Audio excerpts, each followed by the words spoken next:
आपका स्वागत है हमारे YouTube चैनल पर। इस वीडियो में हम एक खास और रोचक कहानी को लेकर आए हैं। भाग्य का लिखा कभी नहीं मिटता। यह कहानी हमें सिखाती है कि हमारा भाग्य हमारी क्रियाओं और निर्णयों से कैसे जुड़ा होता है। हमारे चैनल को सब्सक्राइब करके हमारे साथ इस सफर में शामिल हों और नई कहानियों से जुड़े रहें। तो आइए इस रोमांचक यात्रा में साथ चलें और अपने भाग्य के रहस्य को खोजें। दोस्तों, एक गांव में एक बहुत ही ज्ञानी पंडित रहता था। एक दिन वह अपने बचपन के दोस्त से मिलने के लिए दूसरे गांव में जा रहा था। उसका वह दोस्त बचपन से ही गूंगा और एक पैर से अपाहिज था। उस पंडित के गांव से उसके दोस्त का घर काफी दूर था। वहां जाने के लिए बीच बीच में कई सारे छोटे छोटे गांव पड़ते थे। पंडित रास्ते में अपनी धुन में चला जा रहा था। चलते चलते उसकी मुलाकात एक व्यक्ति से होती है। वह भी पंडित के साथ चलने लगता है। उस आदमी को देखकर पंडित बहुत खुश हो जाता है।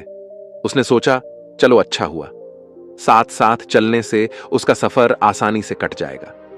बात की शुरुआत करने के लिए उस पंडित ने उस व्यक्ति से उसका नाम पूछा तो उसने अपना नाम धर्मराज बताया। पंडित को यह नाम कुछ अजीब सा लगा, लेकिन उसने नाम के विषय में कुछ और पूछना उचित नहीं समझा। दोनों धीरे धीरे साथ में चल रहे थे। तभी रास्ते में एक गांव आता है। गांव का प्रवेश द्वार आते ही धर्मराज ने पंडित से कहा, तुम आगे चलो, मुझे इस गांव में काम है, मैं तुमसे आगे मिलता हूं। पंडित ने कहा, ठीक है। वह आगे रास्ते में चल देता है। कुछ देर बाद उस गांव में खबर फैली कि एक व्यक्ति को सांड ने अपनी सींग में फंसाकर मार दिया है। जैसे ही सांड ने उस व्यक्ति को मारा, ठीक कुछ ही देर में धर्मराज पंडित के पास आ गया। फिर दोनों चलना शुरू कर देते हैं और चलते चलते एक दूसरे गांव के द्वार पर पहुंच जाते हैं। उस गांव के बाहर एक बड़ा और विशाल मंदिर बना हुआ था। वहां पर आराम करने की सुविधा काफी बढ़िया लग रही थी। पंडित के दोस्त का घर अभी वहां से बहुत दूर था और रात भी होने वाली थी। तो पंडित ने धर्मराज से कहा, रात होने वाली है, पूरे दिन चलते चलते थक भी चुके हैं और भूख भी लग रही है, तो यहां पर भोजन करके यहीं पर हम विश्राम कर लेते हैं, फिर सुबह के समय आराम से आगे की यात्रा जारी करेंगे।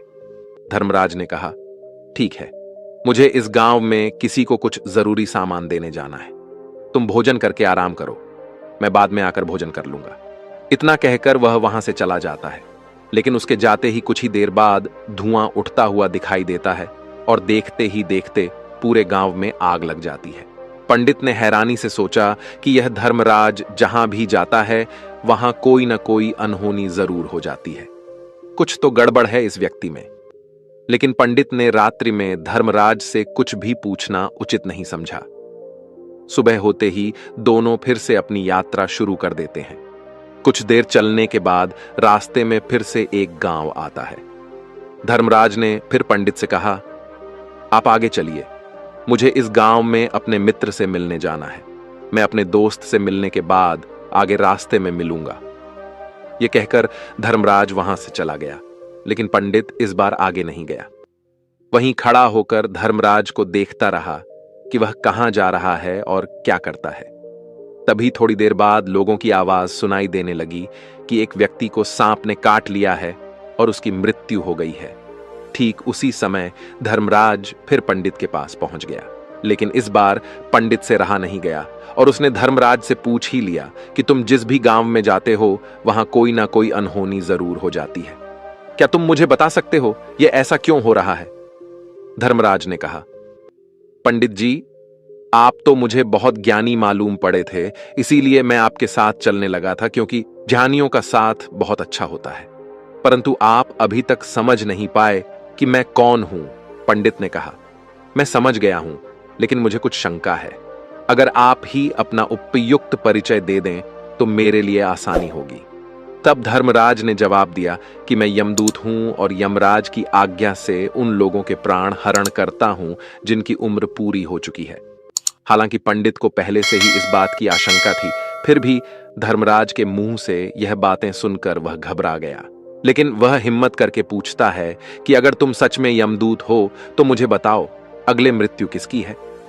धर्मराज ने जवाब दिया, अगली मृत्यु तुम्हारे उसी मित्र की है जिससे तुम मिलने जा रहे हो, और उसकी मृत्यु का कारण भी तुम ही बनोगे। यह बात सुनकर पंडित सहम गया और सोच में पड़ गया कि अगर सच में यह धर्मराज यमदूत हुआ तो उसकी बात भी सच होगी और उसके कारण मेरे बचपन के सबसे अच्छे मित्र की मृत्यु हो जाएगी। तो सबसे अच्छा तो यही होगा कि मैं अपने मित्र से मिलने ही ना जाऊं। कम से कम मैं उसकी मृत्यु का कारण तो नहीं बनूंगा। धर्मराज ने मुस्कुराते हुए कहा, तुम जो सोच रहे हो वो सब मुझे पता है, मगर तुम्हारे अपने मित्र से मिलने न जाने से नियति नहीं बदल जाएगी। तुम्हारे मित्र की मृत्यु तो निश्चित है और वह अगले कुछ ही पलों में घटित होने वाली है। धर्मराज के मुंह से ऐसी बातें सुनकर पंडित को झटका लगा, क्योंकि धर्मराज ने पंडित के मन की बातें पढ़ ली थीं, जो कि एक सामान्य व्यक्ति के लिए संभव नहीं है। अब पंडित को विश्वास हो गया कि यह धर्मराज सचमुच में यमदूत ही है। जब पंडित को यह पूर्ण विश्वास हो गया कि धर्मराज जी यमदूत है, तो वह घबरा गया। वह अपने मित्र की मृत्यु का कारण नहीं बनना चाहता था, इसीलिए वह पलटकर अपने गांव की तरफ वापस जाने लगा। लेकिन जैसे ही पंडित वापस जाने के लिए मुड़ा, उसने देखा कि उसका मित्र तेजी से उसकी तरफ चला आ रहा है, जो कि पंडित को देखकर अत्यंत प्रसन्न दिखाई पड़ रहा था। अपने मित्र के आने की गति को देखकर पंडित को ऐसा लगा कि जैसे उसका मित्र काफी देर से उसका ही पीछा कर रहा है। लेकिन वह बचपन से ही गूंगा था और एक पैर से लंगड़ा भी था, इसीलिए ना तो वह पंडित को आवाज देकर रोक पाया था और ना ही उस तक पहुंच पा रहा था। लेकिन जैसे ही वह पंडित के पास पहुंचा, अचानक ही जमीन पर गिर पड़ा और उसकी मृत्यु हो गई। पंडित हक्का बक्का होकर धर्मराज की ओर देखने लगा, जैसे कि वह पूछना चाह रहा हो कि आखिर क्या हुआ धर्मराज। पंडित के मन में उठ रहे प्रश्नों को समझ गया और बोला, तुम्हारे मित्र ने पिछले गांव में ही तुम्हें देख लिया था और मैं वहीं से ही तुम्हारा पीछा कर रहा था, लेकिन गूंगा और लंगड़ा होने की वजह से वह तुम तक नहीं पहुंच पाया।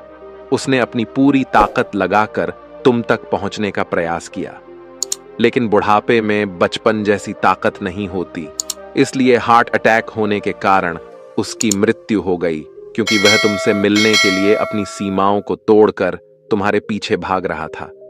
इसलिए अपने मित्र की मृत्यु का कारण भी तुम ही कहलाओगे। अब पंडित को पुनः यह विश्वास हो गया था कि धर्मराज एक यमदूत है और उसका कार्य जीवों के प्राण हरना है। लेकिन पंडित एक ज्ञानी व्यक्ति था। वह यह भी जानता था कि मृत्यु पर किसी का वश नहीं है, सबको एक न एक दिन मरना ही है। यही सोचकर उसने अपने आप को संभाल लिया। लेकिन अचानक ही पंडित के मन में अपनी मृत्यु के बारे में जानने की इच्छा हुई, इसलिए उसने धर्मराज से पूछा कि जब मृत्यु मेरे दोस्त की होनी थी तो तुम शुरू से ही मेरे साथ क्यों चल रहे थे?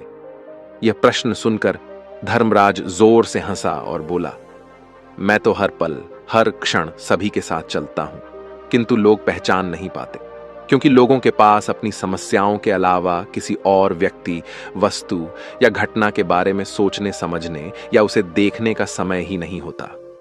पंडित ने कहा, तो क्या तुम यह बता सकते हो कि मेरी मृत्यु कब, कहां और कैसे होगी?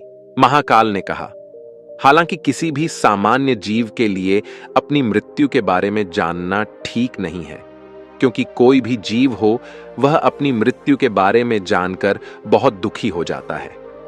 हालांकि तुम ज्ञानी व्यक्ति मालूम पड़ते हो और तुमने जिस तरीके से अपने मित्र की मृत्यु को सहन कर लिया है, उसे देखकर लगता है कि तुम अपनी मृत्यु के बारे में जानकर भी दुखी नहीं होंगे।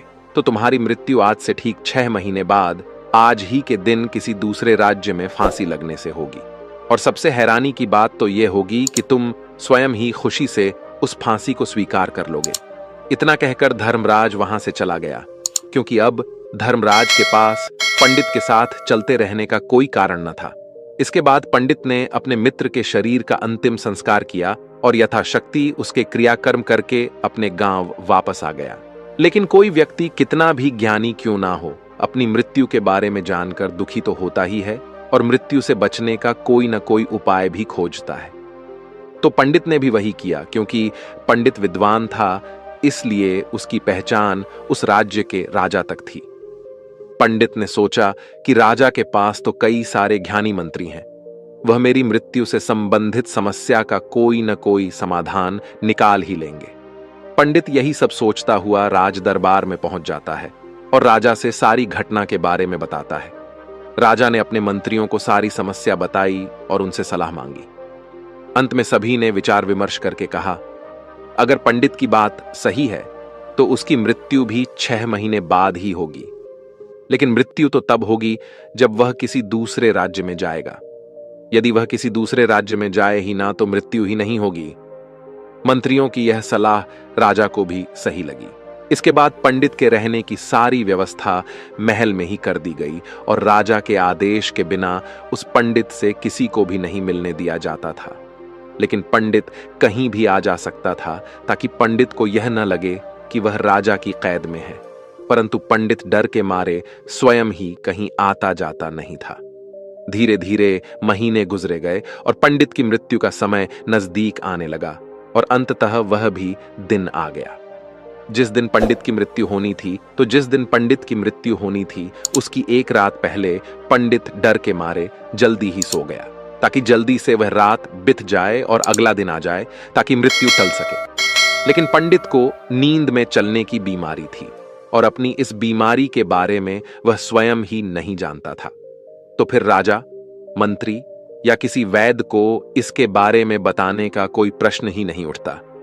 पंडित अपनी मृत्यु को लेकर बहुत चिंतित था। वह पिछले कई दिनों से ठीक से सो भी नहीं पा रहा था और नींद में चलने की बीमारी भी तभी होती है जब व्यक्ति ठीक से सो नहीं पा रहा हो। तो उस रात भी पंडित को नींद में चलने का दौरा पड़ा। वह उठा और महल से निकलकर अस्तबल में गया। क्योंकि पंडित राजा का खास मेहमान था, इसलिए किसी भी पहरेदार ने उसे नहीं रोका और न ही किसी तरह की कोई पूछताछ की। अस्तबल में पहुंचकर वह सबसे तेज चलने वाले घोड़े की पीठ पर सवार होकर नींद में ही अपने राज्य की सीमा से बाहर दूसरे पड़ोसी राज्य में चला गया। इतना ही नहीं, वह दूसरे राज्य के राजा के महल में पहुंच गया। उस महल के पहरेदारों ने भी उसे नहीं रोका और न ही कोई पूछताछ की। सभी लोग रात्रि का अंतिम प्रहार होने के कारण गहरी नींद में थे। वह पंडित सीधे राजा के सैन्य कक्ष में पहुंचा जहां राजा और रानी सो रहे थे। वह पंडित वहीं जाकर सो गया। सुबह हुई तो राजा ने पंडित को रानी के बगल में सोया हुआ देखा तो बहुत क्रोधित हो गया। राजा ने पंडित को कैद करने का आदेश दे दिया। पंडित गिरफ्तार हो गया, लेकिन पंडित तो भौंचक्का था। उसे तो कुछ समझ नहीं आ रहा था कि आखिर वह दूसरे राज्य में और राजा के सैन्य में कैसे पहुंचा। लेकिन वहां उसकी यह सब सुनने वाला कोई नहीं था। राजा ने पंडित को दरबार में पेश करने का आदेश दिया। कुछ देर बाद उस पंडित को दरबार में लाया गया। पंडित को देखते ही राजा इतना आग बबूला हो गया कि उसे फांसी पर चढ़ा देने का हुक्म सुना दिया। फांसी की सजा सुनकर पंडित कांप गया, लेकिन फिर भी थोड़ी सी हिम्मत जुटाकर राजा से बोला, महाराज, मैं नहीं जानता कि मैं राजमहल तक कैसे पहुंचा। मैं यह भी नहीं जानता हूं कि आपके सैन्य कक्ष तक मैं कैसे आया और आपके महल के किसी पहरेदार या सैनिक ने मुझे रोका क्यों नहीं। लेकिन मैं इतना जरूर जानता हूं कि आज मेरी मृत्यु होनी थी और वह होनी भी जा रही है। राजा को यह बात थोड़ी अजीब लगी। उसने पंडित से पूछा, तुम्हें कैसे पता कि आज तुम्हारी मृत्यु होनी है? राजा के इस प्रश्न के जवाब में पंडित ने पिछले 6 महीने का सारा वाकया राजा को सुना दिया और बोला, महाराज, मेरा क्या? किसी भी सामान्य व्यक्ति में इतना साहस नहीं कि वह राजा के सैन्य कक्ष में राजा की उपस्थिति में रानी के साथ सो जाए। राजा को पंडित की बात में थोड़ा तर्क दिखाई पड़ा, परंतु उसने सोचा कि यह मृत्यु से बचने के लिए धर्मराज और उसके द्वारा अपनी मृत्यु की भविष्यवाणी की कहानी बना रहा है। इसीलिए राजा ने पंडित से कहा, यदि तुम्हारी बात सत्य है और आज यह तुम्हारी मृत्यु का दिन है, जैसा कि यमदूत धर्मराज ने तुमसे कहा था, तो आज तुम्हारी मृत्यु का कारण मैं नहीं बनूंगा। लेकिन यदि तुम्हारी बात झूठी निकली तो निश्चित ही आज तुम्हारी मृत्यु का दिन होगा, क्योंकि जिस राज्य से पंडित आया था उस राज्य का राजा इस राजा का मित्र था। इसलिए इस राजा ने तुरंत अपने कुछ सैनिकों को पड़ोसी राजा के पास भेजकर पंडित की बात की सत्यता का प्रमाण मांगा। भेजे गए सैनिक शाम तक लौटे और उन्होंने राजा को बताया कि महाराज, पंडित जो कुछ भी कह रहा है वह सब सत्य है। पड़ोसी राज्य के राजा ने पिछले 6 महीने से पंडित के रहने की सारी व्यवस्था अपने ही महल में कर रखी थी। पंडित राजा का खास मेहमान था। कल शाम राजा आखिरी बार पंडित से उसके कक्ष में मिले थे और उसके बाद यह इस राज्य में कैसे पहुंच गया इसकी जानकारी किसी को भी नहीं है। इसलिए उस राज्य के राजा के अनुसार पंडित को फांसी की सजा देना ठीक नहीं है। लेकिन राजा के सामने एक नई समस्या थी, क्योंकि उसने बिना पूरी बात जाने ही पंडित को फांसी की सजा सुना दी थी। इसलिए अगर पंडित को फांसी नहीं दी जाती तो राजा के वचन का अपमान हो जाएगा। लेकिन अगर राजा की बात का मान रखा जाए तो बेवजह ही एक निर्दोष व्यक्ति की मौत हो जाएगी। राजा ने अपने सभी मंत्रियों से इस बारे में सुझाव मांगा तो मंत्रियों ने राजा को सुझाव दिया कि महाराज, पंडित को एक कच्चे सूत के धागे से फांसी लगवा दी जाए। इससे आपके कथन का भी मान रह जाएगा और कच्चे सूत के धागे से पंडित को फांसी भी नहीं लगेगी और उसके प्राण भी बच जाएंगे। राजा को मंत्रियों का यह सुझाव पसंद आया और उसने ऐसा ही करने का आदेश दे दिया। पंडित के लिए कच्चे सूत के धागे से फांसी का फंदा बनाया गया और नियम के अनुसार पंडित को फांसी पर चढ़ाया जाने लगा।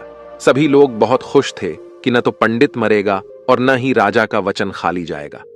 पंडित को भी पूर्ण विश्वास था यह सूत के धागे से तो उसकी मृत्यु हो ही नहीं सकती, इसलिए उसी पर चढ़ने के लिए तैयार हो गया।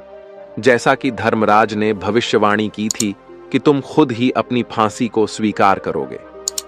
लेकिन जैसे ही पंडित को फांसी दी गई, सूत का धागा तो टूट गया, लेकिन टूटने से पहले उसने अपना काम कर दिया था।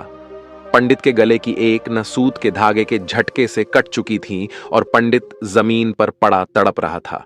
उसी पल उसके गले से खून की फुहार निकल रही थी और देखते ही देखते पंडित का शरीर पूरी तरह से शांत हो गया। सभी लोग आश्चर्यचकित थे और पंडित को मरता हुआ देख रहे थे। किसी को विश्वास नहीं हो रहा था कि कच्चे सूत के धागे से भी किसी इंसान की मृत्यु हो सकती है। लेकिन घटना तो घट चुकी थी। नियति ने अपना काम कर दिया था और धर्मराज की भविष्यवाणी सच हो चुकी थी।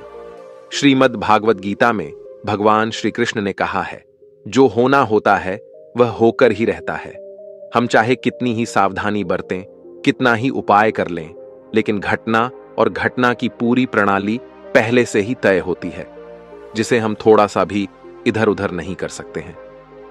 दोस्तों, शायद इसीलिए ईश्वर ने हमें भविष्य जानने की क्षमता नहीं दी है, ताकि हम अपने जीवन को ज्यादा बेहतर तरीके से जी सकें। और यही बात उस पंडित पर भी लागू होती है। अगर पंडित ने धर्मराज से अपनी मृत्यु के बारे में न पूछा होता तो 6 महीने तक राजा के महल में कैद रहकर डर डर कर जीने की बजाय ज्यादा बेहतर जीवन जीता। दोस्तों, आपने आज के इस वीडियो से क्या सीखा वह मुझे आप कमेंट में बता सकते हैं। इसी के साथ में उम्मीद है कि आपको आज की वीडियो पसंद आई होगी, तो इस वीडियो को उस इंसान को शेयर करें जिससे यह कहानी सुनने की जरूरत है, और उसी के ठीक बाद चैनल को सब्सक्राइब करें। तो चलिए फिर मिलते हैं ऐसी एक और नई वीडियो में एक नए मैसेज के साथ। तब तक के लिए अपना ख्याल रखें। धन्यवाद और नमो बुद्धाय।